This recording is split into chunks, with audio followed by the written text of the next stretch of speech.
War Eagle, War Report family. I'm your host, C-Dub here, and today's show is brought to you by GWT2 Energy Consulting Services. Please be sure to check them out at gwt2energy.com. This show starts now. You are now listening to the unmistakable sound of the War Report Weekend Tailgate. It's your boy, I Jones. Be real. C-Dub. Mike G. Get ready. Sit on back as we bring you the War Report Weekend Tailgate. War Eagle, and welcome to the best online tailgate in the nation, the War Report Weekend Tailgate. Guys, if you're new to the show, please be sure to hop in, smash that like button. Also, drop a comment, give us a War Eagle if you're Auburn family, or shout out your city. If you are from another fan base, you guys are welcome as well. Yes, sir. Also, we want people to know that we're out here providing great off-season content that's relatable, that you can enjoy. So please don't be selfish with this content. Please go out on your social medias, Facebook, Twitter, and please share this video and use some of the following hashtags, because we got our own hashtags out here. Please use hashtag the War Report. For this show, use hashtag Weekend Tailgate, and also use hashtag Get Your Weight Up. You guys have been doing that already, and we appreciate it. Also, Mike G, what we got coming up this week, man? Oh, man, listen. So this week, we got a few things happening. We just dropped an interview with Cooper Wallace. Yes, sir. Former tight end for Auburn. I was struggling to get his name out there for a second. But Cooper joined us just to kind of talk football, and he had some really, really interesting stories that were just blown away. You know, it's funny. We do these interviews and everybody has their Coach Yacht story. His was particularly interesting. So that interview went a little bit long, so we broke it into two parts. But you can, if you're an insider, that interview is live for you already. I highly recommend you go check that out. If you are not an insider, you can become one. $5.99 will get you there. If you're an iPhone, you just gotta view the desktop version of the YouTube website in your Safari browser to see that join button. Otherwise, if you're on a Droid or just on a laptop or a desktop computer, you're already good to go. Our GoFundMe is live. Listen, this is the best way to support our content. We take the dollars that you guys donate and we're putting it to better and expanding content for you. So I think everybody's going to be pretty shocked at some of the things that we have coming up here in the next few weeks. So we're putting that back into better content for you. Our merch store is also live right now, so you can get your weight up and support our content by getting your War Report merch. I want to say thank you to Chris Todd for joining us last Thursday for a great Chop It Up. Chris broke down QB film with us, and it was very telling, and we appreciate him spending some time with us. He's a friend of the show. We have a lot of players who are former players who are friends of the show, as well as some current administration members. So we appreciate Chris. He'll be back. So get used to seeing Chris Todd around the War Report on Thursday nights. He's going to be our resident QB expert, and he's working with kids now, man, and helping kids fix their footwork. I wish we could get him in to work with our quarterback based on everything he said. But, it was always a blessing to be able to pick a marquee football mind's, thoughts about the game. And, he changed my mind on a few things when we went through the film. So it's not just what you guys see on camera. We chop it up with them a lot off camera, just kind of nitpicking things and hearing their thoughts, and not everything is for the lights and the cameras, but big shout out to Chris Todd for joining us Thursday for Chop It Up. Yes. And of course we appreciate some of our people in the comments, man. The people who love the show comment Walt has already seen it. He says it's a good interview. So, guys, do yourself a favor and check it out once that releases for everyone who isn't an insider or supporter. Also, too, man, want to shout out a fellow content creator in the Auburn space, Vernon Speaks. Appreciate that, my brother. War equal to you as well. Listen, we have some people in the comments saying that they're listening to us by doing your yard work. Shout outs to you guys. I may be joining y'all later today in my own yard. For the folks who I ain't doing it. I got to too, and I hate yard work. Nope, not gonna do it. Well, you can do it now. You can do it later, but you will do it if you got a yard, or you can pay somebody. Or you can pay somebody. There we go. Option C. I like my coins. I will do it myself. Nope, I like my piece. I will chill. Brandon, what up, man? So yeah, Be Will is with us as well, guys. So yeah, man, we got some updates in the off season. You know, nothing major post spring, but we have some what I like to call a transfer portal update. Yeah, we have a kid who actually is entered the portal from Vandy, and that kid goes by the name of Donovan Kaufman. He is a rising sophomore safety who was a former 3-star 2020 recruit. He played at Vandy. Now, he played through 2 games. He suffered a season-ending injury last year, so he only had 2 games recorded. But in those 2 games, he had a total of 15 tackles, 7 assisted, 8 by himself. And he was a kick return specialist who amassed in 2 games 137 total kick return yards. This kid is in the portal, and Auburn is believed to be pursuing him. And we're currently battling him with the likes of FSU and I believe Texas is the other school. So this is Donovan Kaufman, who's in the transfer portal, who Auburn is looking at potentially bringing into the fold. Now, we knew that Auburn has prioritized the safety position because Auburn a few weeks back was pursuing Tykees Smith, I believe, from West Virginia, who ended up signing with Georgia. So obviously this is still considered a position of need by the Auburn coaching staff. So someone is in the portal who's actually feels that need that they're pursuing. I want to ask you guys the question with Donovan Kaufman. I know this may be a new name for some that you may not be familiar with, but we know what Auburn's needs are as it pertains to this roster. We've heard people talk about the running back position, offensive tackle. We've heard different. We've even seen people mention wide receiver after the spring game. In your opinion, where we are with the transfer portal and with not a lot of people entering the portal at this point, what's the likelihood that Auburn actually feels its needs at this point going into the upcoming season? And I'll start with you, Ike. I mean, so I am not as adamant as a lot of other people that we need to go transfer portal shopping to fill talent gaps on the team. I just think that the team that we have needs a little bit more time to get adjusted to the new system. So this guy in particular, I think may be okay just because he has the history with Derek Mason and understanding the defensive. So it's not going to take him as long to get acclimated to this scheme. Right. And he's got a ton of eligibility left, right? Because he only played 2 games last year. So that's essentially a red shirt, right? So he could red shirt that final year. He gets a COVID year, right? So he'll have 4 to 5 years of eligibility left and not be coming into a completely unfamiliar scheme that he would become. So that's a little different for me than bringing in like the kid from West Virginia who wouldn't get in here until the fall. And then he'd have to figure out how to get up to speed, even if he's a talented guy. So I think that that's a good fit. And again, it's not a thing where he has to play immediately because I think we have safety talent.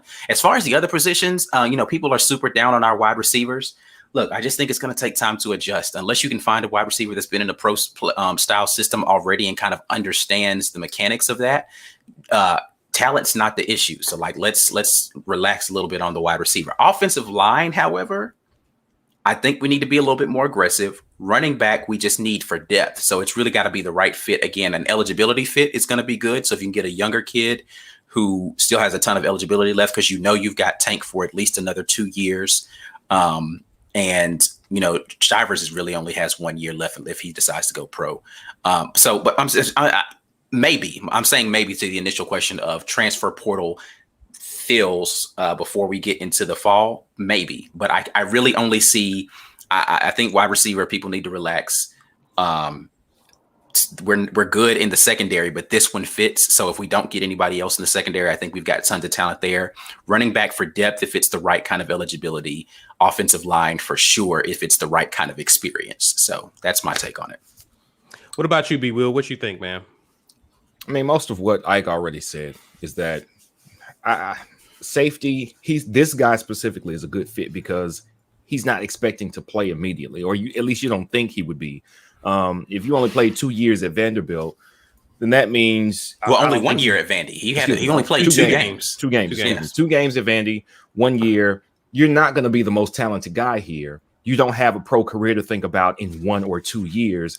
You can sit. You can get a little bit better. You can watch the guys ahead of you, continue to learn the system that you were already learning. I think that's a much better get for us, like I was saying, than the guy who you knew would, hey, I'm following my coach and I want to start. Well, this is not the spot because we got very good starters here. We're not worried about you starting. Right. So that guy will be good. And I'm with Ike on the wide receivers. I think one bad showing, and again, to go back to this, I think we were so far behind coaching-wise for the last 8 years that we don't know what we've got at any of the positions that we're getting undercoached or underdeveloped. And we have to give these guys time to do it. And you can't rush that. I don't think 2 more guys in the wide receiver room that's 7 deep, counting all the people that were out with injuries. We don't. What are those guys going to get? How are they going to learn the reps? Whose reps are they going to take in fall camp? They don't have any work with coaches anymore until fall camp. Are those guys going to be learning this system unless they came from Boise or something and they were standing out? That's the only thing I can think that would make any sense.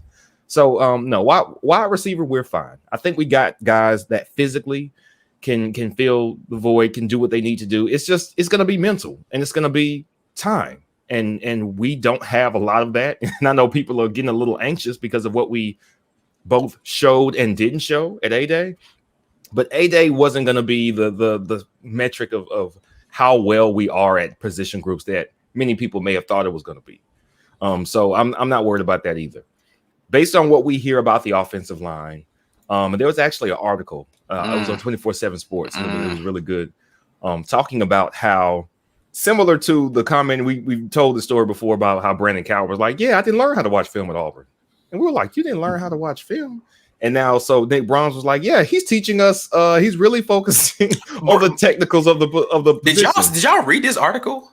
Yeah, I saw. Like, so, oh my goodness. So you mean they weren't teaching you how to read defenses and adjust?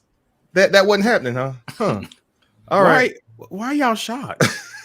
It's I'm not shocked. Information of things that we've talked about. Okay, right? Like we thought it, But like fair to enough. hear a player actually just come out and say, "Oh yeah, they're showing us how to adjust to what the defense is giving us." Yeah. It's just like one of those things where it's like, "Hey man, listen, y'all can say what you want to. We've been telling y'all this for almost a year now. Something ain't right in the kitchen." It's getting out here to the table, and it's like every plate is like, "Hey, we got to send this back. This ain't what I ordered. We got to send this back. This ain't." And if it's consistently like that every single time, then I smell an issue with the cook. But y'all keep telling me the cook is great. I'm like, all right. Every time I come to this restaurant, though, I had issues with my plate, bro. That's all I'm saying. Right. So that seems to be what was going on. So the same thing, I would give the same pass, not necessarily a pass, but O-line, they need time. The difference with O-line is that physically, we don't have, at wide receiver, we have standout physical talent. We've got speeds. We've got guys who are shifty. We got guys with hands. And we've got Canyon, who seems to be, just with what the little bit that we've seen, he seems to mentally understand what he needs to do and where he needs to be, even with his limited time in this system. And that is an amazing gift for a wide receiver. And I'm looking forward to him. He may not be the fastest, but I think he may end up being our most dependable receiver. On the flip side of the offensive line, we are absent guys who seem to have the A, physical ability, and B, agility to play left tackle. Like the combination of both in one guy, we don't have.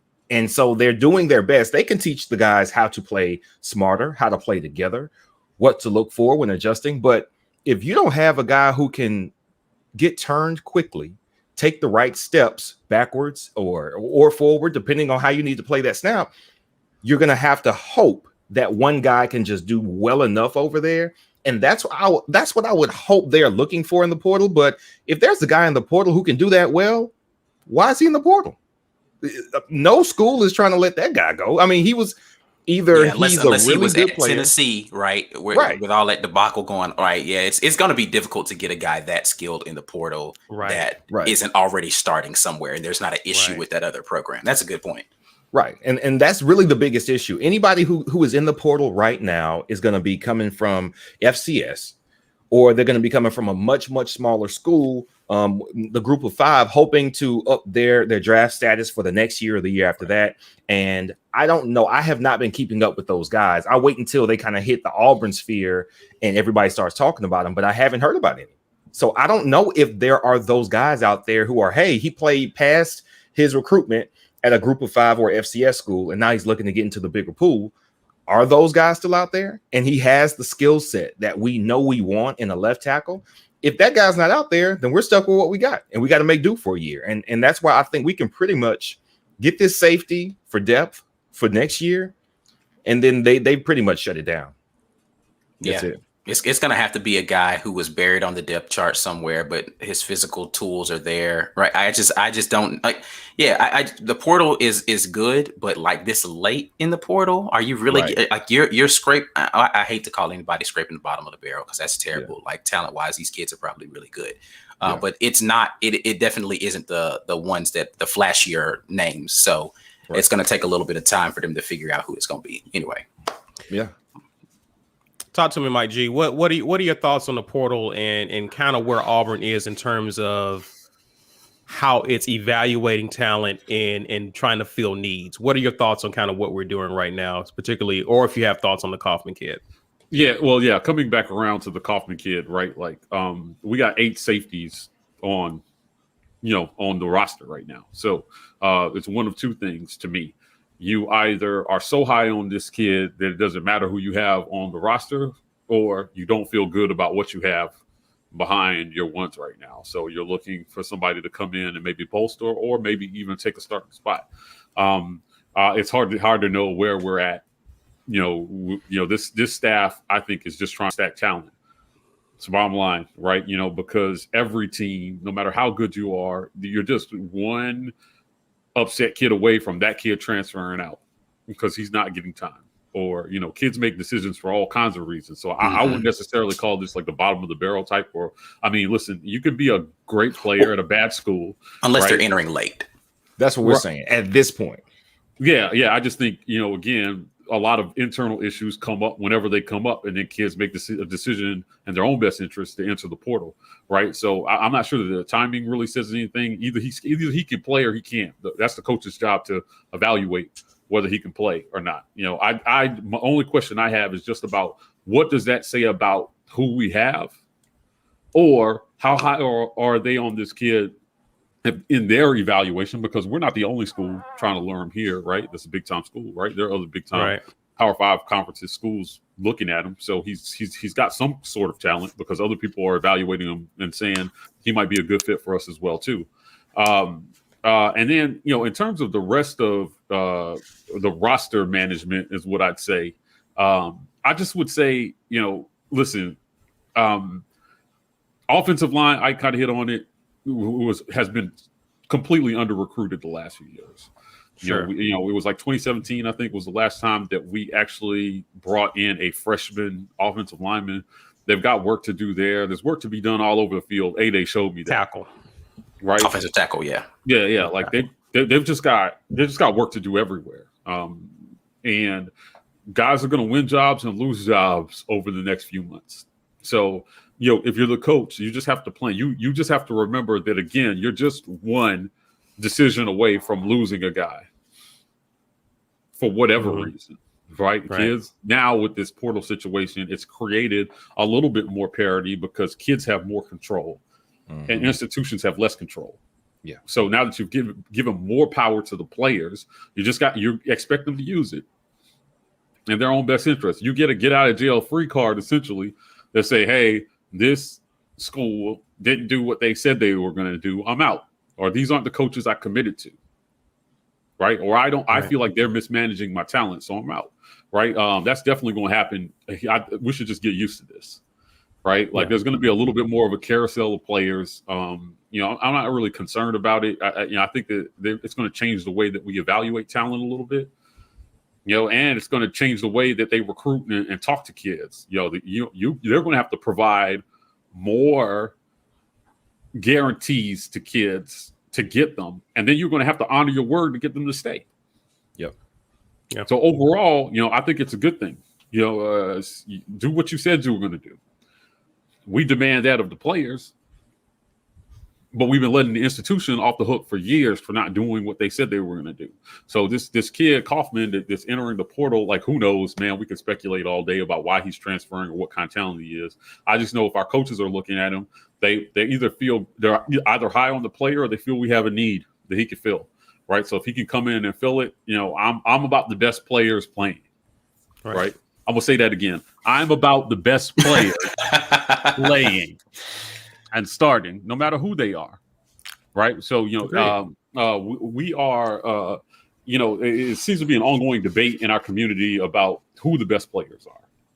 Right. And, we can debate all day long. That's part of the fun of this, right? As fans, we get to talk about, I think, Bo should start. I think Davis should start. Or I think, Shivers should be number 2. Or, there's all kind of debates going on all over the field. Or I think, these guys shouldn't be returning kicks. We should have somebody better. So the best players should play, whether they're here or they're on their way. I will say, listen, we got one guy coming in that I'm waiting on. I saw him get mentioned a couple times in our comments here as Hal Presley. Mm-hmm. Oh yeah. And given what we saw wide receiver during A-Day, I hope that Hal gets a fair shot to crack that lineup. In my review of A-Day, I've watched that tape now a few times, and I can tell you, I still think that Malcolm Johnson Jr. has enormous potential. And he was somewhat underutilized in A-Day. We didn't have a plan to get receivers the ball down the field. And that's where he's going to help us the most. I think Caesar or Brian, you made a point about Canyon being the guy, right? Like he looks solid. Looks like he's got solid hands. He seems to run the best routes out there. Yeah. So hopefully him and whoever our quarterback is developing some sort of chemistry. And they just need to go out this summer and get the reps. But Hal's going to come in the summer and hit the field with these quarterbacks and hopefully develop some chemistry and give us kind of a surprise freshman threat. We see it all the time in the SEC now, right? Mm-hmm. Like dynamic freshmen come in and there's no game plan for them, and you underestimate them and they shock you.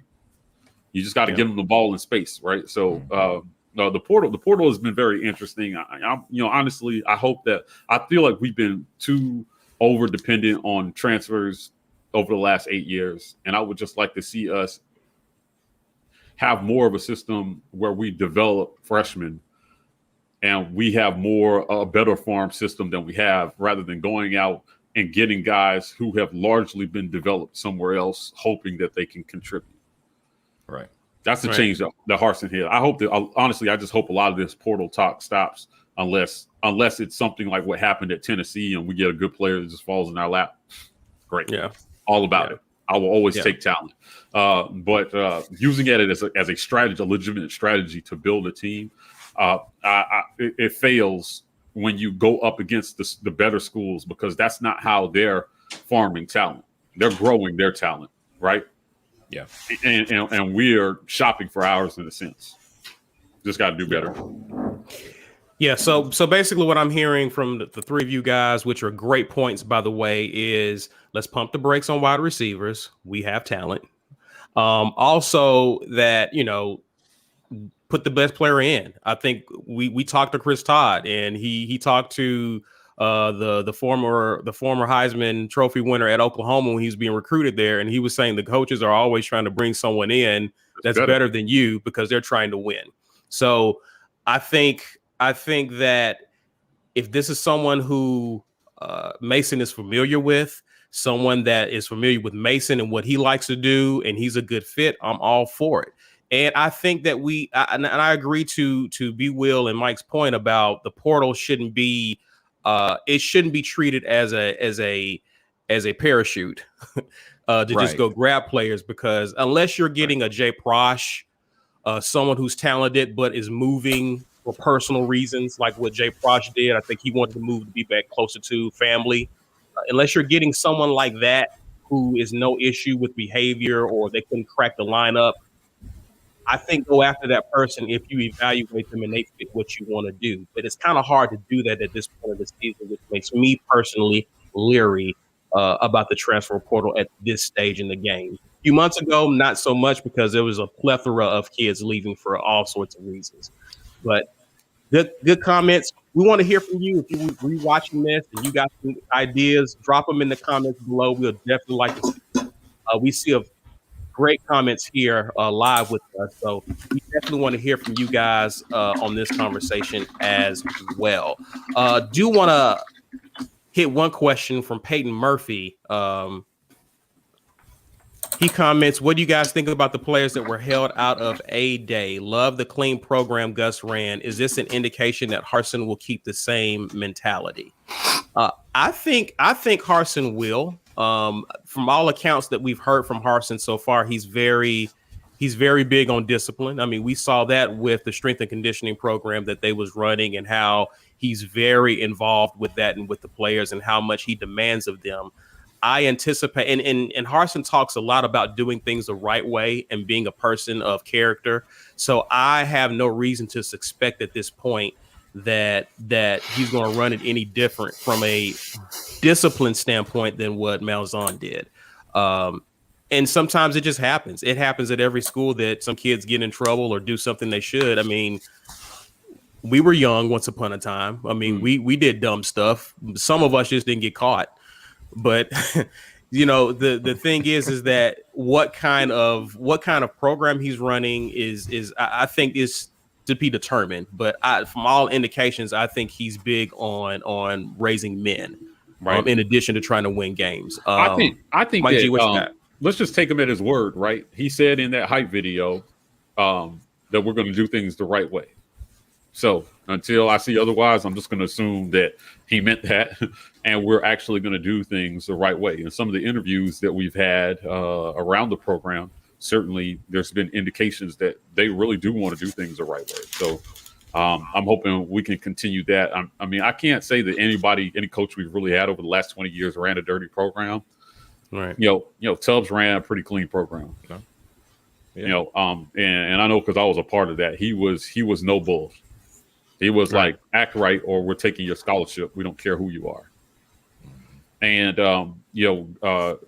Chiz, there was some stuff there with him, kind of with the team, behavior issues, I feel like, but it didn't go on long enough for me able to say there was any kind of pattern there. And then Gus was a little heavy-handed he was quick on the trigger when it came to punishment, sometimes to his own detriment. So and the player's detriment. So I think Harsin hiring high character guys has not been an issue for us at coach.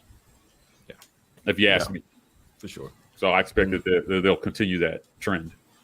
Yeah, and every coach is a no nonsense coach until the difference between winning and losing is on the table.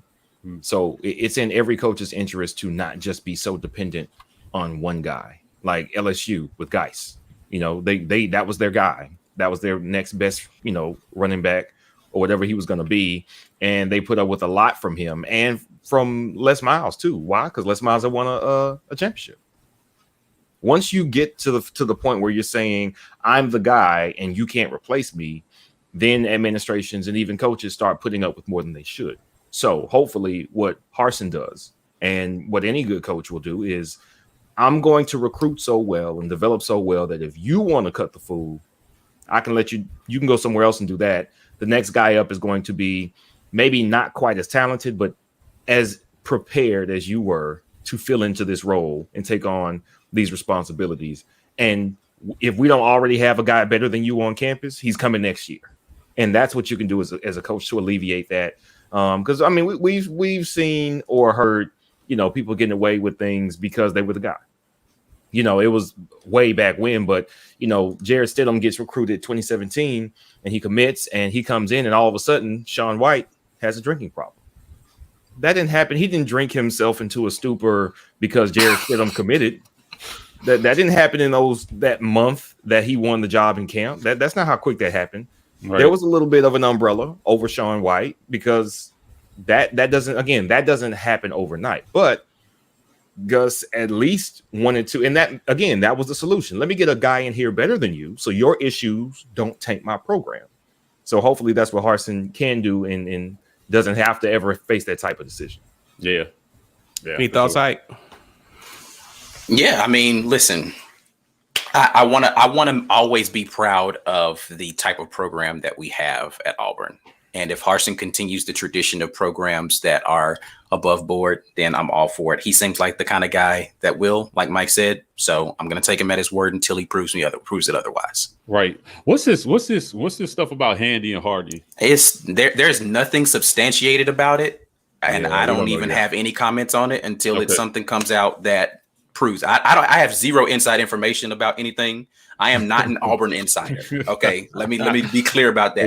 We are outsiders. Yeah, I am not an Auburn insider, so I don't have no information y'all don't have about stuff. So until something comes out substantial about it, I don't know.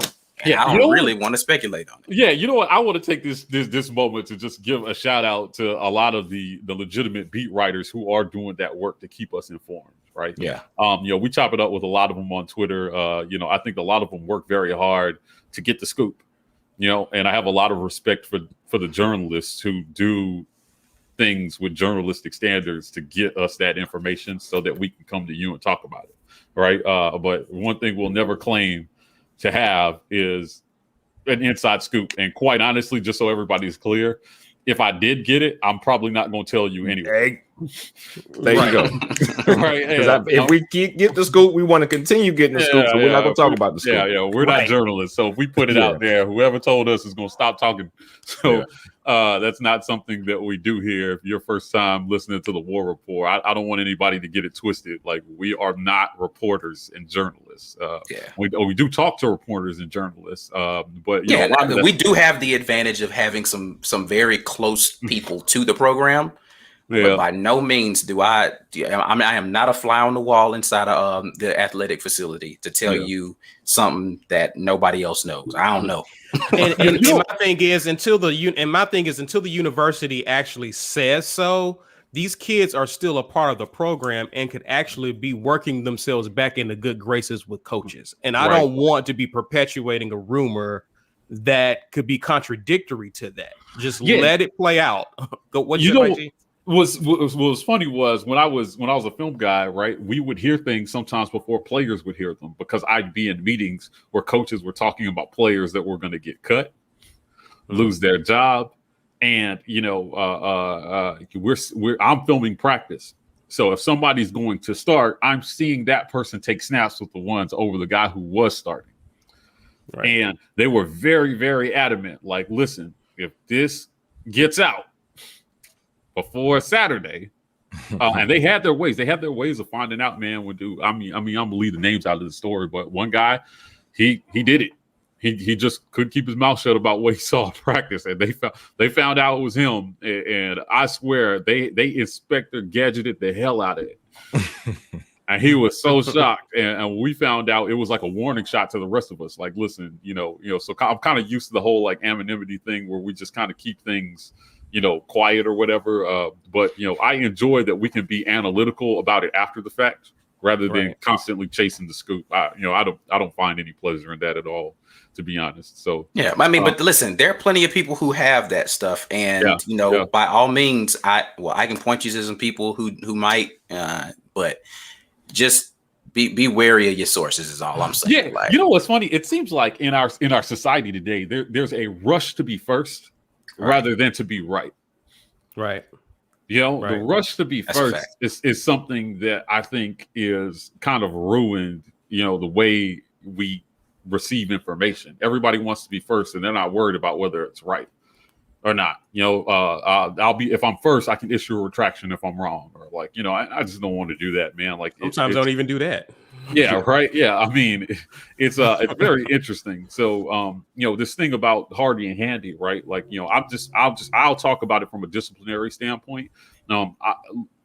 Truth be told, a lot of time when there are disciplinary issues, unless it's a very public mistake, right, the action and the punishment for that action are kept internal. Right. You know, right? Unless they're forced to make it public because it's going to come out anyway. Right. So the advantage that they have is that if it's going to come out anyway, you won't put your narrative out first, because the nature of humans is the first story we hear is the truest, and everybody else is just playing catch up. So if there is, I just hope that they're handling disciplinary issues internally. I hope there's nothing to it, honestly, because I don't want to see anybody get in trouble. Or, right. You know, I want the program to stay in a good place, and those are some marquee names, man, on that defense, right? Like, so, but on the other side of that, if they actually did something that was worth getting kicked off the team, and they were willing to pull the trigger on some guys that were that important to the defense, then that amplifies the fact that Harsin was serious. I'm not playing with y'all. You're gonna come in here and do right, or you're not gonna be playing for Auburn. Like, it's really a simple. It's a simple. Do what you're supposed to do, or don't play. So let me just put this out here, because I see there was a article that came out about Shivers being scared of contact. I was going there next, and everybody jumped on this thing, and it was actually just a typo by the guy, right? He was trying to say that Shivers is anything but scared of contact. Okay. Right. And then he put listen, I'm not surprised by this, because I read a lot of AL.com stuff, and I'm blown away sometimes by the amount of grammatical errors in some of their articles, right? Like, who's proofreading this?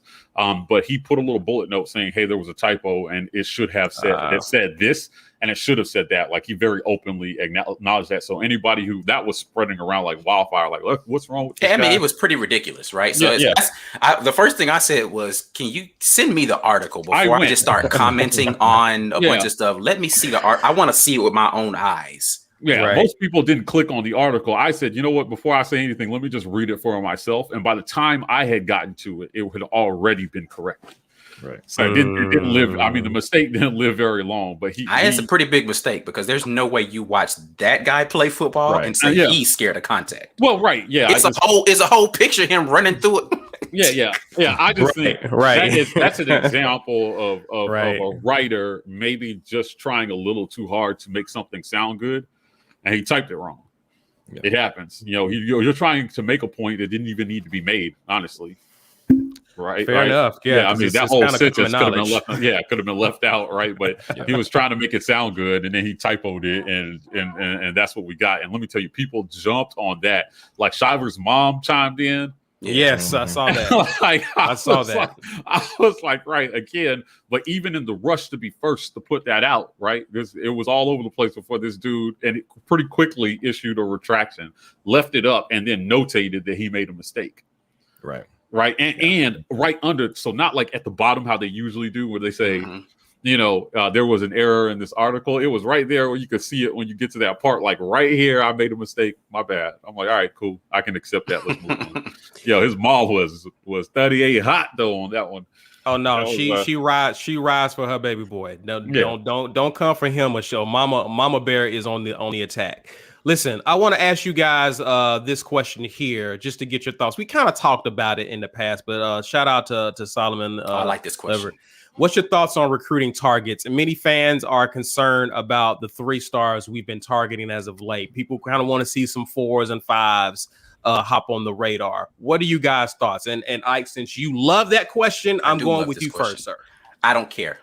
I don't care anything about star ratings, as long as the kid can play. There are too many examples right now in the NFL of players who were ranked lowly by these recruiting services who are absolute studs on Sundays. I do not care about a star rating, because that is not necessarily indicative of how talented a player is going to be or how well they're going to adapt to a system. That just let the coaches evaluate talent, because we offered a guy before he even got rated. right? So like, what does that matter? One of the quarterbacks that we offered was a 3 and then got upgraded to a 4 by the time. Like, the star ratings are irrelevant if the kid can't come in here and produce, because we've seen it here at Auburn. We've had 4 and 5 star talent that either didn't produce on the field or didn't stay here long enough to be relevant as a player for Auburn. I don't care about none of that stuff. Doesn't matter to me. Let me see what you got when it's time to lace up the cleats and get out there on the field. If you can produce on Saturdays, then laugh at the ratings people after you get through, hoisting trophies. Yeah, I mean, all that matters is how you develop. I mean, right. Right. Yeah. I mean, because if you're terrible at developing, then yes. Well, so because we're a prime example that stars don't matter, because we have had plenty of 4 and 5 stars that didn't do anything during their careers at Auburn. Right. So I'm more concerned about the system that you put these guys through that gets the most out of their potential. And then now listen, man, I'm not going to sit here and say stars are meaningless. You can have a consensus guy who is just a talent that everybody recognizes that he's a talent. My point is that if you don't have a system to utilize his talents and maximize his potential, he's doing it all on his own. Mm-hmm. So if you want to have kids come here and do it all on their own, then maybe you do need all 5 stars, because you're not a positive part of that process. If we're going to be a positive part of the process, then listen, Carlton Davis was a 3-star. Yeah. Yep. All right. Super Bowl champion. And T-Rob was hot on Carlton Davis. I remember during the recruiting process, he wanted Carlton Davis bad. He made sure he got him, and he's probably one of the best DBs to come through in the last 10 years. So the 3 stars and 5-star, Tuberville was known for that. Guys like Senderick Marks and Jay Ratliff, who weren't highly recruited out of high school. Will Herring, walk on. And all those guys went to the league. I'm going to take this time to plug this Cooper Wallace interview, because this was actually part of that interview, right? Like during the interview, old Coop, that interview is live now for insiders. Cooper talked about what they saw when they saw him. And I won't give everything away, but I mean, he was just like, one of the coaches, who shall remain unnamed, was like, he's slow. And he doesn't look like he's got much skill. And another coach looked at him and said, I could do something with that guy, and went to Tubbs and said, hey, no, let me get this guy. And Tubbs was like, really? This dude? Now we know how that turned out. So that's my point about stars, is that everybody sees something different when they look at a player's potential, unless you're one of those obvious talents that everybody can just know, right? I mean, listen, I doubt many people said LeBron was going to bust in high school, right? Because that was the obvious choice, right? The mark of a good staff is that when you are not a LeBron, right? When you're not that sort of talent. And this is what makes Bama so good is right now is that they already have a system that gets the most out of players, but they are getting the obvious talent as well. Yeah, it's both. Right. But see, both. The thing is, they earned the right to be able to get. We hadn't done that yet. We need to get a program to a place first with these 3. If we can make the most out of 3 stars, 4 and 5 stars are going to come. They're going to come. If you build it, they will come. If you build a program that gets the most out of players, they will show up. Yeah, that's a good point. And be mentioned, Bruce Pearl. Yeah, look what Bruce did, right? He had essentially like a 4 or 5 year process to now where he is getting top talent every year. Right. And guys are clamoring in the portal to transfer in. Like, we just had a flood of transfers come in, so much that another guy decommitted because we went out and got all these guys in the portal. But he's got his pick of talent because he's proven he can develop. Yeah. So, again, to answer that question again, like I just don't think that looking at the stars matters that much if you have a coaching staff who can, because the stars will come. If you know what to do with the players that you have, the stars will come eventually. Because that's what kids want. They want to play for a coach who knows what to do with their talent. So just prove you know what to do with their talent. And you don't have to win a national title to do that either. Yeah. Right. And here's the question you have to ask yourself, and my bad, Caesar, is if I'm a 5-star, whatever, why right now do I come to Auburn? Like everybody's like, oh, we need 5 stars. We need better recruiters. You can be the best recruiter in the world. Why would I come to a program that has not proven that they can do anything with talent? And we don't know what we have in a new entity right now entering into the SEC. Why would I? Right. So yes, I'm cool with that. Use them on the field. But go ahead, see, my bad. This coaching staff has only been on campus 4 months in a dead recruiting period. Relax. Okay, so let me go back to 8A then. I think that's why, like, you know, because we've been underdeveloping so much over the last few years. That's why I was so excited for 8A this year.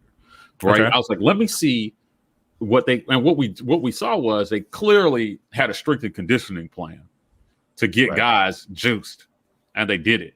And what I wanted to see was, you know, what kind of steps are we going to take toward finding out what kind of offensive identity we're going to have in the fall.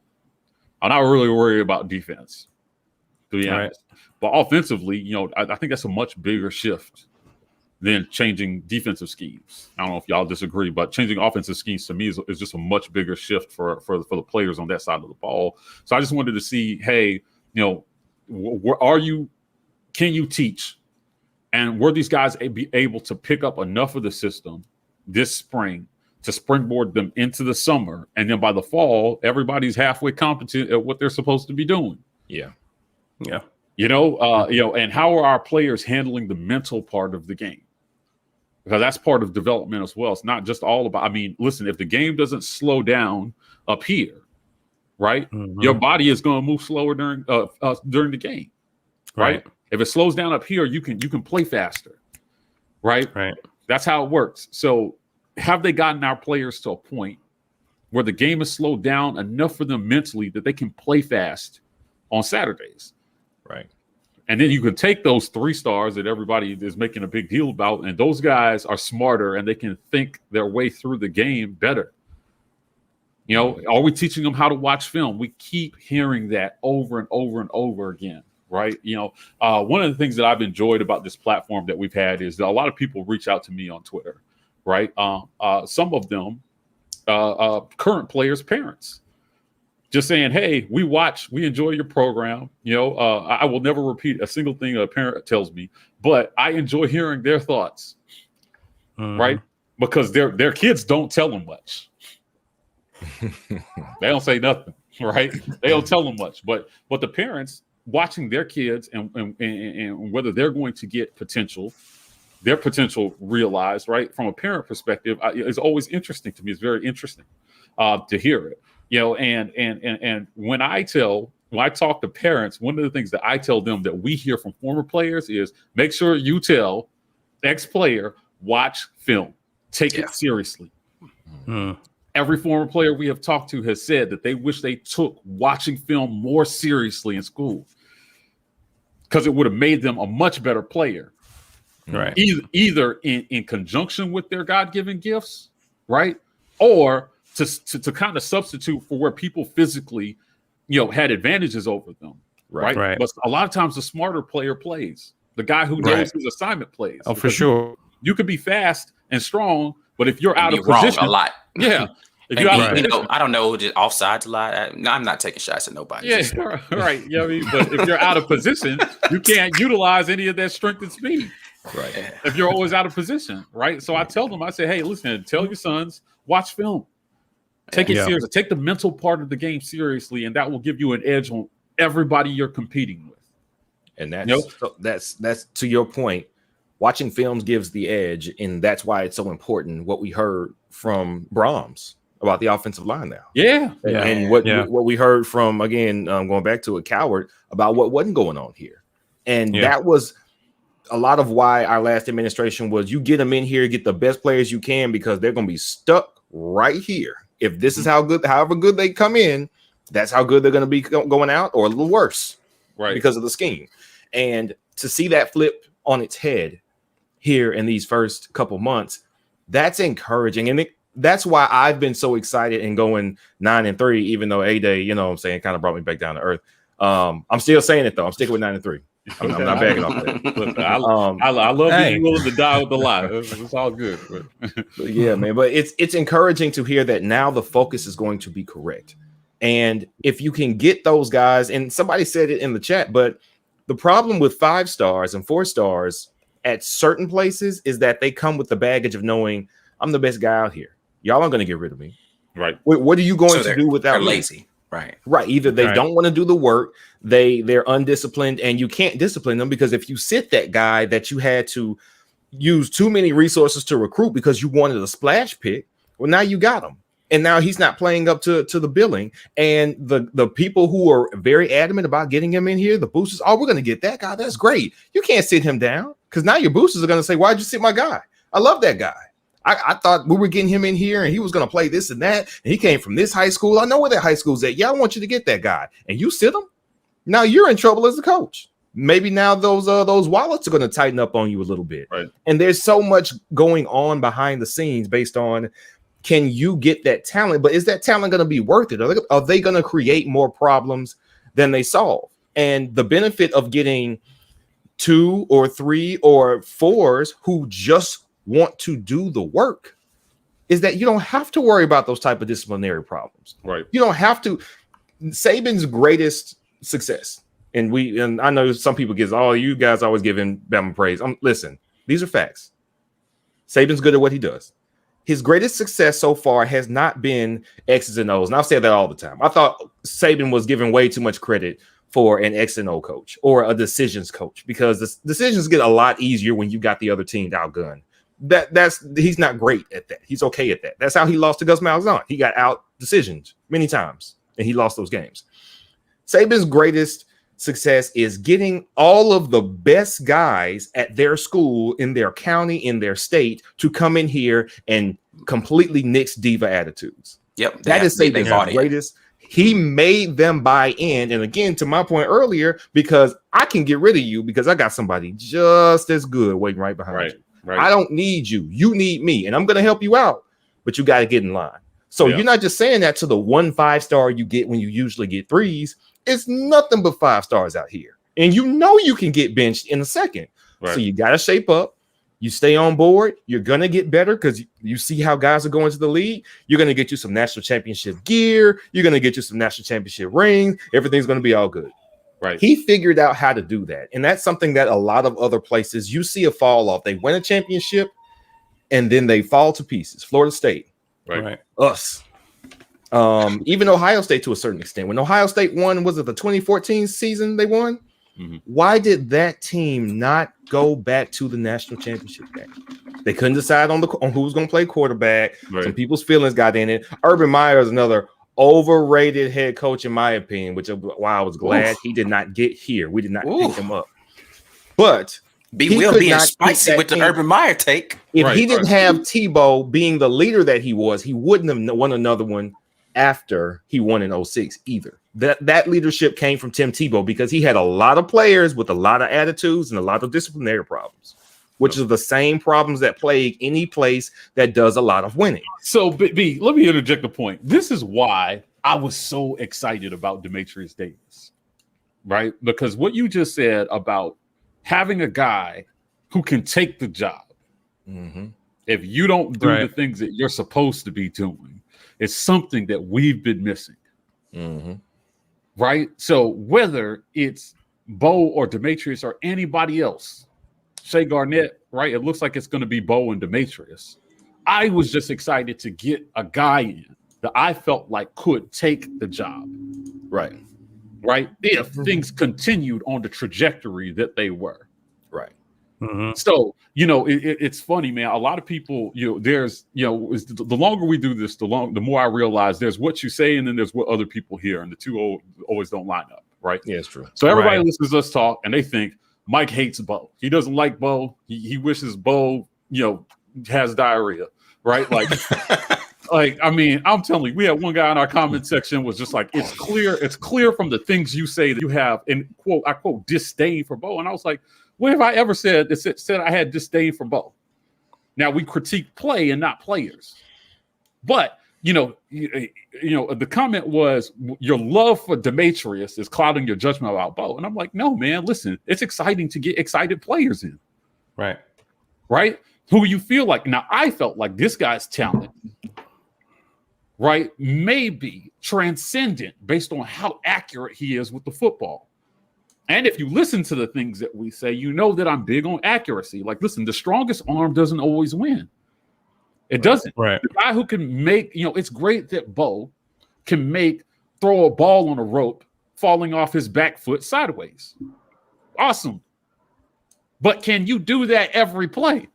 You can't. Most players can't. Like Patrick Mahomes. You shouldn't have to do that every play. Yeah, once a generation player can make that play every time doing that, no matter what position their body is in. I don't think that that's where Bo is at. So what we need him to do is focus on fundamentals. I don't want him to have to make that throw that way. Yeah, I want him to be able to use all his talent and make that play easier for himself. And if he's not going to, I want to see the guy who will. Right. But if you don't have a fear that the guy behind you can take the job, you're missing a key element in competition on your team. You mean Grant Lloyd can't take the job from Bo Nix? Hey, man. Is that what you're saying to me? Hey, man. Well, right. I mean, I just listen, hold on, cuz. Yeah, I don't want to hear that dude name no more, bro. On God, I don't. Like, I don't, man. This is just I don't want to hear nothing about that dude no more, bro. Just nothing ever. Like, the only time I want to hear that name is when somebody's pointing out him holding the clipboard on the sidelines and how great a coach he's going to be one day. That's it. Right. Period. Like, listen, sorry. Listen to me, right? I've watched. Has anybody seen the draft evaluations of Mac Jones? Right? They're not raving a little bit of it. They're not raving about his arm strength. They're raving about his accuracy, his ball placement. Yeah, insane. They're like, listen, this guy can put. I mean, he played himself into what might be one of the top quarterbacks picked in this draft because his ball placement is otherworldly. Right. So I was in a comment section with another dude and he was talking about how, we'll look at the receivers that he was throwing to. And I said, no, I think you have that backwards. Right. Devontae Smith won the Heisman because he had a quarterback that put the ball where he could make a play almost every single time. So yards after the catch were a lot easier for him because of ball placement. It wasn't just throw it up and catch it. We've seen those type of quarterbacks before. Does anybody remember the name Ken Dorsey? I know Ike does, right? I remember the name. I didn't play in college, though. Right? Oof. Ken Dorsey was a Miami, right? And he lost 2 games his whole college career and was a national champion. And the second loss was in that epic, against Ohio State. Yeah. Right? Didn't get drafted. Or if he did, it was like 7th round. I don't know if I'm remembering that correctly, but I just remember I keep asking myself, how can this guy that won every game he played in just about from high school all the way through college not be good enough to get picked in like 200 something picks? And all they talked about was, listen, he was throwing the ball to like Santana Moss and Kellen Winslow, and he just had to get the ball near those guys and they would catch it. So his numbers looked great, but he wasn't great with ball placement. And he didn't have a strong arm. And the scouts said, listen, despite all the winning, you're not going to be a good NFL quarterback. And that proved to be true because he went to the NFL and he flamed out. Yeah, he flamed out quick. Yeah. Right? Yeah. So, I mean, it's just we look at certain things. And I think that's the thing that makes me so frustrated about some of the talent that we have on our team. Right? We're talking about Bo, but the truth is that it's applicable to everybody. When you see a guy who obviously has the talent, and we're not getting the most out of him, the first thing I look at is leadership. Is he being taught the things that he needs to be able to do this right? Because Bo always was what he was with his accuracy. He brought that in with him. All these tendencies, he brought that into Auburn with him. And I think that if you recruit that guy, despite all the stars that they put on him, because, I hear all the time, well, he was a 5-star. And I'm just like, looking at his tape, I'm not quite sure why. He looked like a 4-star to me from his tape. By the numbers said something different. When you have throw for all those yards at a very, very low completion percentage, that's not a good look. Davis came in and he's got all the yards plus the completion percentage on a whole lot less throws. He's accurate. And we saw a little bit of, that ball that he threw, I don't think we can argue he threw the best ball at A-Day. No, it's not arguable. The best ball of A-Day. And I just thought, even in that little glimpse, listen, he may not be, I want everybody to hear me correctly, he may not be ready for primetime game 1. because I saw a lot that doesn't look ready for primetime game one. But I hope that after A-Day, Bo feels the heat a little bit. And if he can step his game up, Auburn wins. Right? As a program, we win. If Davis doesn't have to come in as a freshman to try to salvage our season, and we can just win to me, 8 games is still acceptable. It's still a great first season for us. 8 games are still good. I agree. Anything over that, right? Yeah. Agreed. And 8 games and then beat Georgia. Right? As long as Georgia is one of those wins, I'll be satisfied. I just want to look competent on the road. I mean, again, we talked to JG. It's just Georgia, right? Like, can we just beat Georgia? And stop getting to run off the road by them, and maybe clock a win against LSU as well. That streak needs to die. It needs to die, right? And so, like, I'm just in a place where the competition is what I hope is back, right? At every single position. Now, again, QB is the most high-profile position, so we start there. It's the most recognizable position, right? You get a lot of the praise when it goes right, and you get a disproportionate amount of the blame when it doesn't. Right? This comes with the job. Right. So I hope that it starts there because it's the most visible. I hope that everybody else gets that message too. Do your job or sit. Right. What's so wrong with that? What's wrong with wanting competition? Nothing. I mean, because can a guy do well and will he do well are two different things. Right. And a lot of what Bo has to improve is in his own hands. It's not about the O-line. It's about the coach. And again, you all know I've been wailing on the coach for the last 2 years. And what was it? Was it Sims? No. It was Palmer, Jordan Palmer, QB coach. And we talked about this when he said it. He said, I'm really big on Stidham and what he can do this year for the Patriots because what he learned at Auburn was the furthest thing from playing quarterback in the NFL that maybe I've ever seen a recruit having or a draftee having coming out of college. This is Bo Nix's coach. With less arm talent, he might have a stronger arm, but he wasn't a more talented arm than Stidham was. Right. He wasn't a better passer than Stidham was. He didn't have better footwork than Stidham did. And he had the worst pro football ready head coach and offensive coordinator, Bo did, of anybody. So if he had issues, listen, they were not corrected, they weren't fixed, they were exacerbated. The guy didn't have a chance. The guy for one time, I think this was the time where the quarterback was taking bullets for the coach to a certain extent, because again, it still falls on the coach for Bo to play bad, because if you did not recruit a guy that's better or make Bo better, you're still at fault. You're at fault for playing a guy who can't get the job done, because that's your decision. And you're the offensive coordinator, whether he was entitled or not.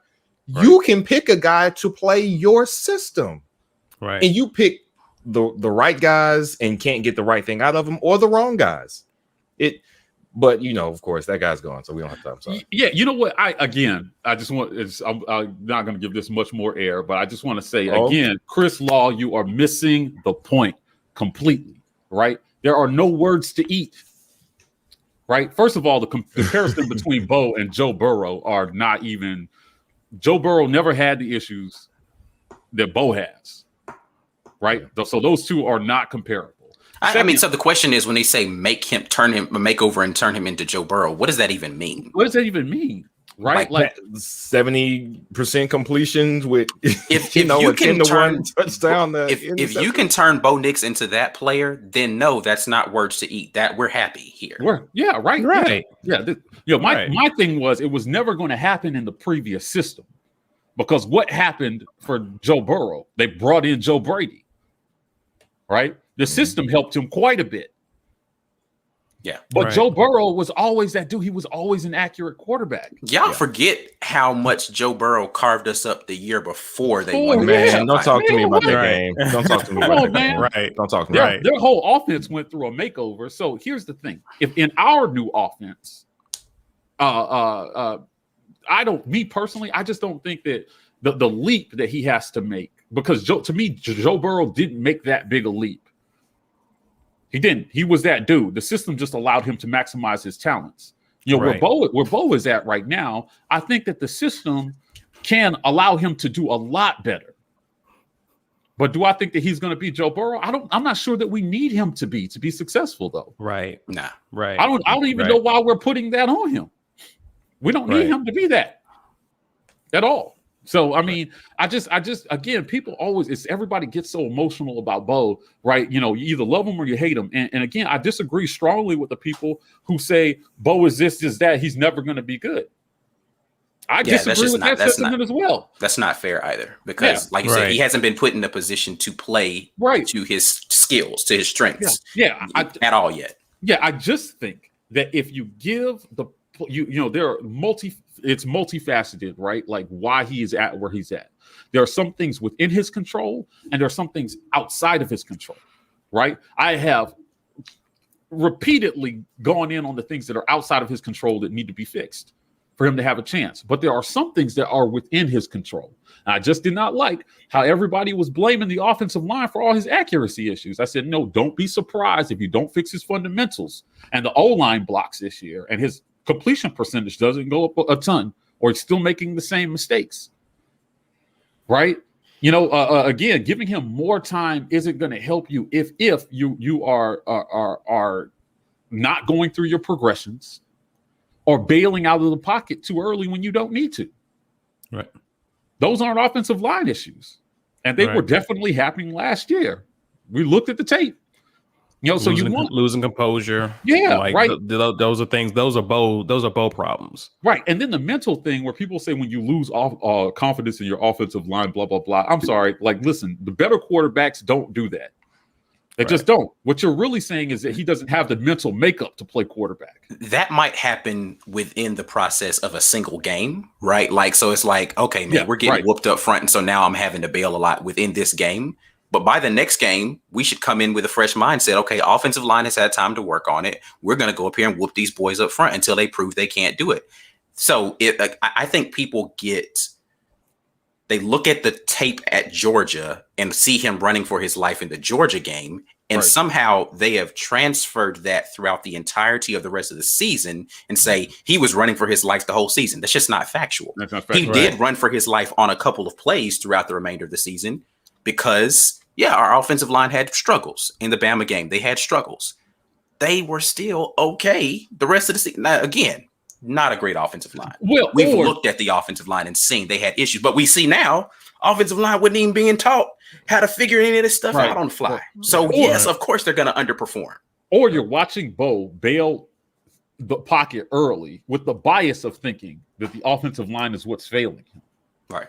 Not realizing that he had a clean pocket. He just left too early. That happened a lot. If he just cleans up the things that he can clean up, let's just apply this in the context of last year. Just the things that were within Bo's control. We win at least one more game, if not two. Right. Now if we want to be better than that, then the system has to be allow for that. But that's what I'm saying. It's not all on Bo, and it's not all on O-line, and it's not all on coaching. It's a combination of all of them. It's a combination of all of them. So when you talk about the player, I just don't think it's fair to say that it's none of his. I think it's an unfair amount of pressure to put on him to say, right, with the, if all he needs is the right coaching. Because then what happens if he doesn't improve? You're essentially, you've doomed him. Seat. Right. That's what I'm saying. So I don't think that's fair to say either. Just be fair to the young man and just say, listen, man, here are the things you can control. Just do this better and everybody will be off your back, because it's clear. It's clear when it is really just the player. Right. When it is just the player, when you're being given a clean pocket and you're missing open receivers, or you're underthrowing the ball, or you're throwing it behind receivers. I mean, some of that stuff, man, is just, you just need to have the good mental makeup. And what I hear from Harsin is that he's bringing some of that back to Auburn. Mm-hmm. There was something, I don't know how true it was, where they were talking about how it was under Gus, it was not that hard to get out of practice. Right. I read something where essentially practice or work, was it workouts? Yeah, or mandatory workouts, right? Yeah, Like, I think it was what it yeah, was. It was workouts. Yeah, it was workouts, right? Like, where I mean, essentially, you could just act like you were a little sick or something, and they were like, "Okay, you don't have to work out today." And stuff that will over time make you mentally weak. And in contrast to that, AT broke his leg and still I had had to to go put, yeah, right, for yeah, disciplinary and Terrence- workouts under Kevin Yas. Yeah, yeah, right. I mean, there was no getting out of it before. yeah. So the accountability is what I hope comes back. I believe that it can help Bo. I just want everybody to understand that I don't need him to be Joe Burrow to be happy with his play. You guys are putting that on him. That's not what I'm looking for. Right. I don't need him to. I don't need him to win the Heisman. I don't need him to be even all SEC. And Harsin isn't expecting him to be Joe Burrow. Most importantly, Right. He just wants him to be efficient with manage the game. with what he's asking him to do. If you've listened to I know, again, I get that we grew at a pretty rapid rate. If you guys go back and watch us talk about what happened during games last year, and we talk about Bo Nix, you'll hear us say, I'm not asking the kid. All I want him to be is decent. If he's decent, we win games. Right. And just too often he was a little less than decent, right? Like it was just there were and again, I'm not even asking for him to do that the whole game. I'm just saying when the opportunities present themselves, if he's this amazing, if you give him time, he'll pick you apart quarterback that everybody keeps trying to tell me he is, then when the opportunities present themselves for the plays to be wide open and he's got the time to throw, he's going to hit those 9, 8 times out of 10. You can't point that out against any reasonably good talent where he did that. Correct. He only seems to have these wonderful stat games against subpar defenses. Mm-hmm. If the talent is good on the other side, he's shrinking in that limelight, right? Yeah. Like the Oregon game, he had, if we can be honest, an awful game, right? Yeah, statistically, it was okay. He was awful in Oregon. The 2 touchdown passes he threw were quite possibly some of the ugliest throws that I've seen. It was an ugly off the back foot throw that Seth Williams made a great adjustment to win that game. Now, Bo Nix had the right mindset to go to him. The throw was awfully ugly. The one that he threw to, the first touchdown, who was it to in that game? Was it Canelo? No, it was, he just graduated. Stove. He threw to Stove. Mm-hmm. He almost overthrew him and nobody was out there. Stove, I remember, had to stretch to catch that. Right. Go watch that play again and see. Bo, nobody was checking Stove. That's the reason he was so wide up, and Bo almost messed that throw up. Yeah. Right. So I'm not saying the kid doesn't have talent. I'm just saying in big moments, sometimes he comes up a little short, right? Like, but I can also say touchdown to Sal Cannella in the Alabama game. I've said this over and over again. Is probably one of the best throws I have. He goes from some of the worst throws I've ever seen to some of the best throws I have ever seen. Like it's amazing the dichotomy within this one player. Right. And I just want him to land somewhere in the middle where we can get some of that stuff more often. That's all I'm saying. And I will take the consistency over the occasional wow play. Right, exactly. That's my whole point. Right. It's like if you can get rid of all this garbage stuff, I don't even need you to be the amazing guy. Can we meet somewhere in the middle, keep us in a good position offensively, keep us ahead of the chains because you're making good decisions, which by all indications in A-Day, somebody mentioned it in the comments, they were calling bad plays on purpose just to see if Bo recognized this isn't the right fit. We're going to go into something. So he's learning how to adjust. Give me that guy for 12, 13 games and he hits wide open players, I don't care if he's a world beater. I don't care because you know what? That guy is going to put our offense in good positions 9 times out of 10, and our defense is good enough to make up the rest. Right. That's it. Yeah.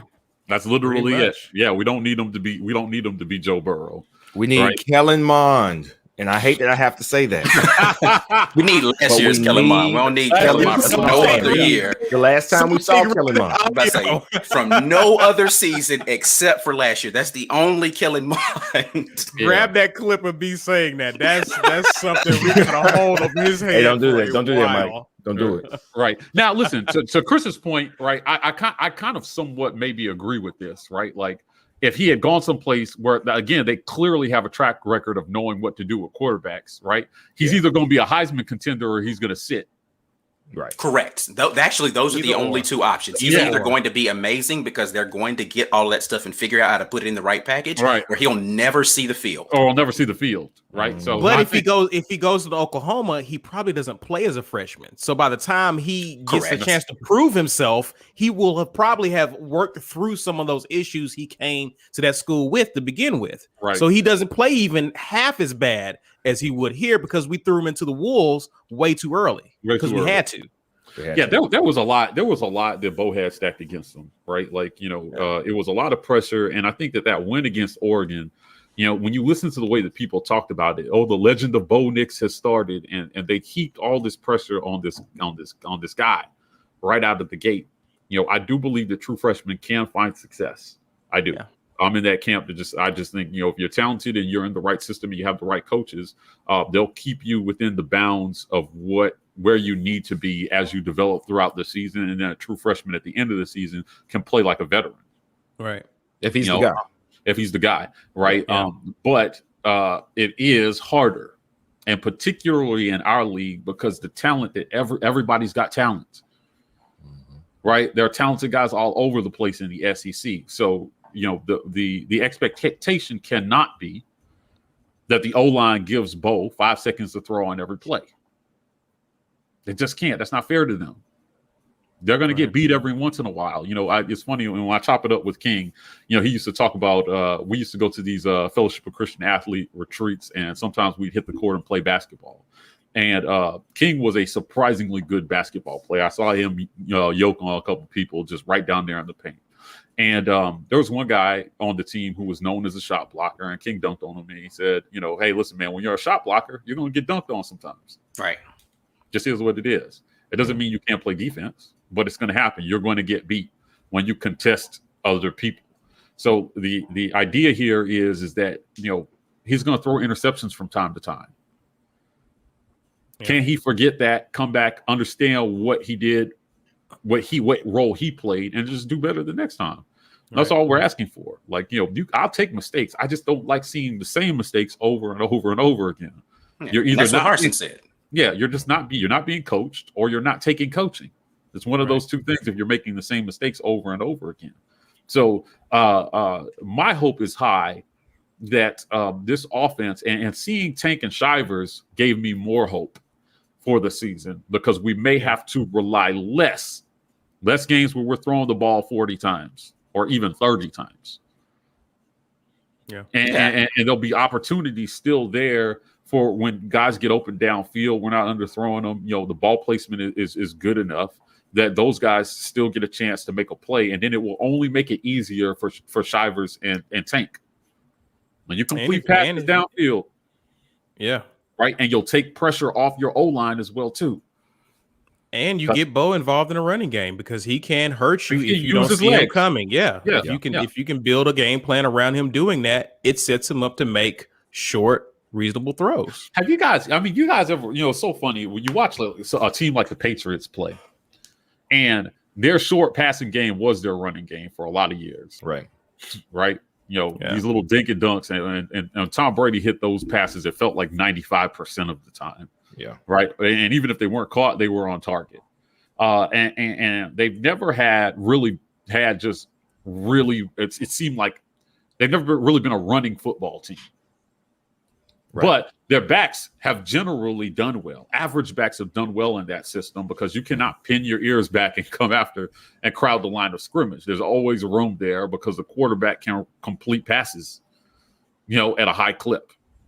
So if you pin your ears back and you come after them, right, or you get a little too overzealous and then he drops it off to the back on the screen, it just opens up a world of opportunities offensively. Mm-hmm. When you can complete passes, downfield. And when I say downfield, I mean beyond the line of scrimmage. Mm-hmm. Not these 5-yard quick out things that we got so accustomed to seeing. Push the ball upfield. 5 yards and tackled is still 5 yards. That's 2nd and 5. You can do a lot of things. Your playbook opens up from 2nd and 5. Right. Your playbook shrinks on 2nd and 9 or 3rd and 8.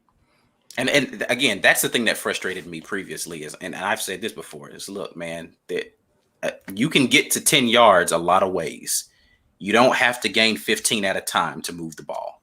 Yeah. 2 and 3 yards, 2 and 3 yards, 5 yards, first down, keep it moving. Like that's just football's too. It's the same 10 yards, man. That's all I'm saying. Same 10 yards, bro. Like, you know what? So they brought this up when we on our last live with JG. We talked about the switch, the home away switch, possibly. It would help us more than it would help them, obviously, right? But like the possibility that this happen would be a complete gift to us offensively. I disagree. Yeah.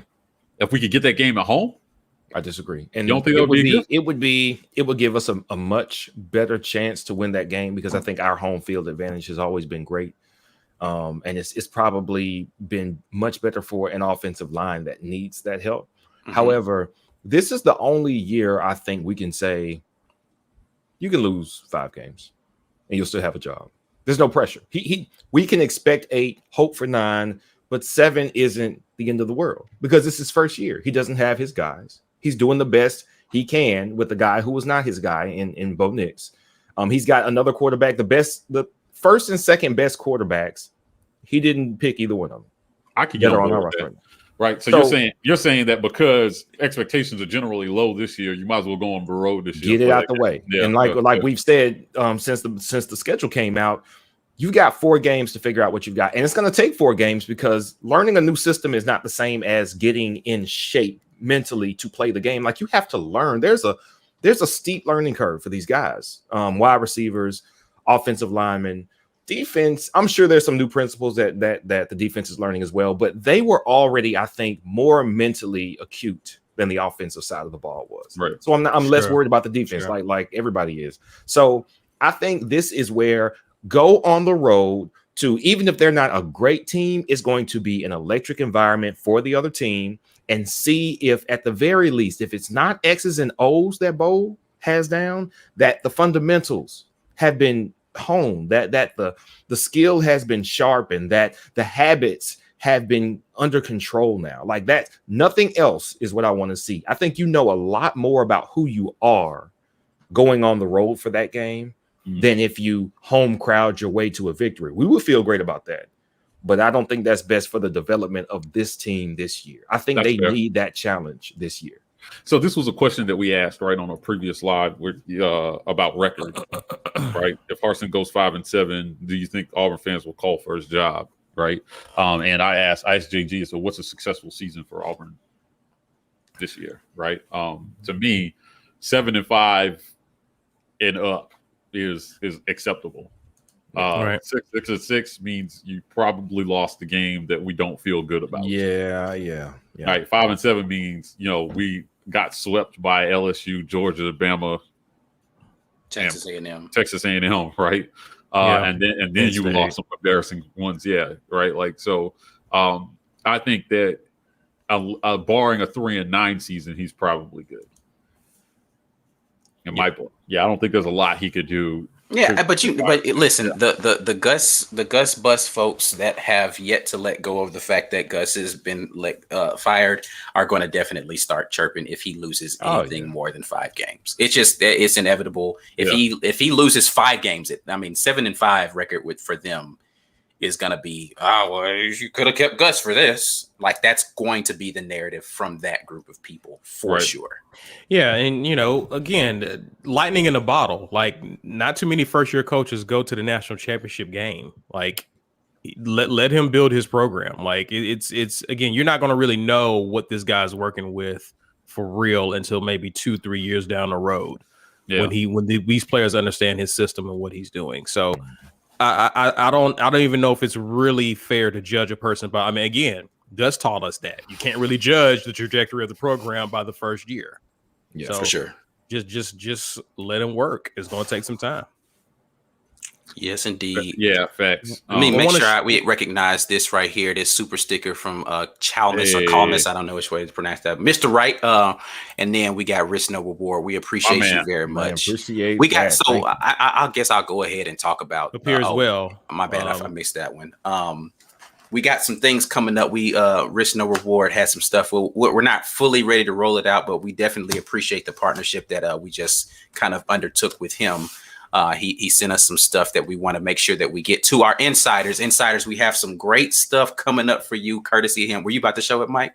Yeah, I mean, I can. I mean, Go ahead. I mean, that's fine. That's what it's going to look. But we took for our insiders. We'll give you more information later. But we are actually giving away some Bo Jackson Kansas City Royal cards, right? And we'll give you guys more information on that.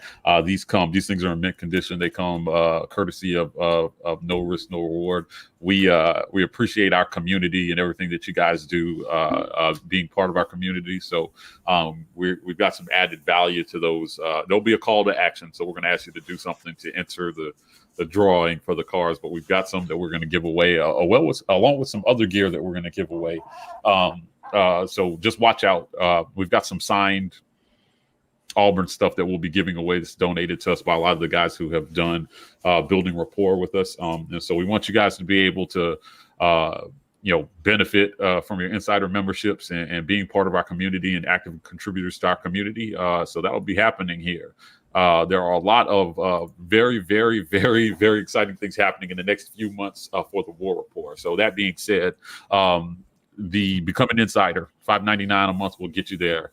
We are really excited about these Chop It Ups. The last one that we did with Chris Todd, if you're an insider and you missed it live, you can go back and watch that now. That is available to you. You can also donate to our GoFundMe. We love the super chats. If you missed the opportunity live to hit us with a super chat, hit that GoFundMe after the fact. Drop us a dime there.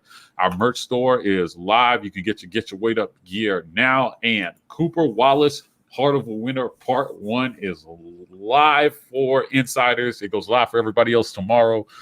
You don't want to miss this interview. Cooper is very animated. He's a funny guy. I enjoyed talking to him. Isaac and I enjoyed this interview quite a bit. But he gave us the scoop on a few things. Coop the Scoop came through and really, really helped us understand, kind of what it takes for, some guys who maybe aren't, highly recruited to make their mark on the college game. And he's just a great guy. I hope that we see more guys in that mold come through our program. I'm looking forward to connecting with the players as they come through the program here and we get more access. So check that interview out live at 10 a.m. tomorrow for everybody. Yes, sir. And so be on the lookout. Somebody in the comments had asked about what we're going to do, kind of like a profile on new recruits. We're constantly thinking of ideas and contents to bring to you guys. So just be on the lookout for the things we got coming down the pipeline. But what you can do for us today and for future live shows is that you can actually share on your social media our live shows by hashtagging the War Report, hashtag Weekend Tailgate for the Weekend Tailgate, and hashtag Get Your Weight Up. That helps us out a ton. People know we out here providing great Auburn content in the off season for those football heads who still want to see something football related. Also, guys, you can like and subscribe to us on YouTube. If you haven't done so already, we would greatly appreciate it. If you're out there on IG and Twitter, you can find us at The War Report. If you TikTok, you can find us at TW Report as well. We're signing off for another great show. Hope you guys enjoy the rest of your weekend. Have a great week. And as always, War Eagle. War Eagle.